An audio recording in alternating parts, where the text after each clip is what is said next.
For many women who begin to explore their feminine energy after spending years operating through their masculine, there's a moment of confusion, a block that's so subtle that it's hard to name at first. And it might sound like this: I don't even know how to be in my feminine energy. How does it even feel to be feminine? But love, that sentence itself holds the key, because feminine energy cannot be experienced by doing something. And yet, since we are so used to be in this doing mode, it feels like that we need to perform something in order to get to it. Feminine energy is you in your being mode. It's something that you feel deeply. And if you cannot feel it right now, it doesn't mean that it's missing from your system. It only means that your feminine does not feel safe to be felt and seen. Hi, my loves. Welcome to my channel. My name is Isha, and today I want to discuss this very specific topic. Why doesn't your feminine energy feel safe to be felt? And why doesn't it feel safe to express itself? And what you can gently start doing about it. But first, I want to tell you a story. Imagine a world where all humans were men, and one day God looks down and says, this world is out of balance. So he sends a baby girl to the earth. The purpose, number one, to help men identify and connect with their own inner feminine energy through the baby girl, which they haven't identified yet. And for this girl to embody her full feminine essence, so she could be the bridge that brings the world back into balance. But as this little girl grows up, in a world that is entirely built by men, she begins to adapt. She learns how to survive, how to compete, how to achieve, how to fight. And she becomes almost like them, but still in a woman's body. And over time, she forgets why she was sent here. So what happens? The existence of softness that she feels within herself becomes her weakness. Her emotions becomes too much. Her intuition becomes inconvenient. And the divine feminine within her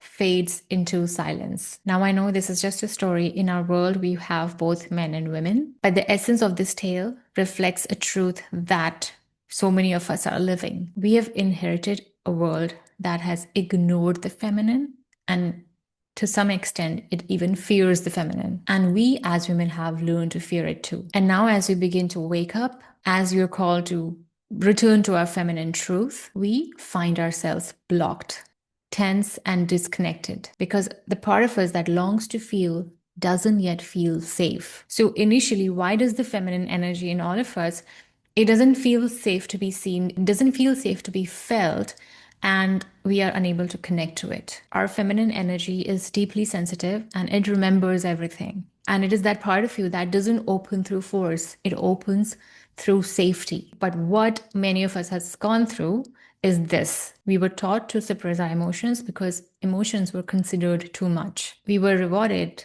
for being productive, for being logical, for being in control. We were conditioned to believe that our softness is our weakness. Many of us were hurt, betrayed, and dismissed. And we learned that the vulnerability wasn't safe. And so what happens in these kind of situations? Our nervous system adapts. We learn to live in fight, flight, freeze, or fawn responses. So when we now try to be feminine, we are not just talking about wearing flowy dresses and moving sensually. We are talking about letting ourselves, our bodies, feel again. And if your nervous system is still protecting you, if it's still armored, your feminine will stay hidden, not out of resistance, but out of survival. So how can we begin to gently let her rise? Exactly like that, bringing a lot of gentleness into your life. So first, we slow down. Instead of rushing, we create sacred pauses. We breathe deeply into our hips, into our breast, into our pelvis, and everywhere that we have stopped ourselves from feeling, where we have numbed ourselves. And then we train ourselves to feel again. We allow the tears, the ache, the joy, the rage without any judgments. And we allow ourselves to create the safety from within, which means honoring our full being. We start to regulate our nervous system. We honor our boundaries. And then we offer ourselves everything that we always used to sought from the outside, from the external world, from other people, the presence and protection. And finally, we stop trying to perform the feminine. and start to just be with her in whatever forms she arrives. Because every time you choose softness over self punishment, every time you allow yourself to feel instead of numbing, you are whispering to your inner feminine that you are now safe. And that's where it begins, not with effort, but with devotion. The feminine within you isn't broken. She has been waiting for you to listen, to feel, to come home. If this touched something in you, stay close because there's more to come. The journey of embodying the feminine is just beginning, and I'm walking it with you. But for now, let this truth land. Your feminine doesn't need to be fixed, it's not missing.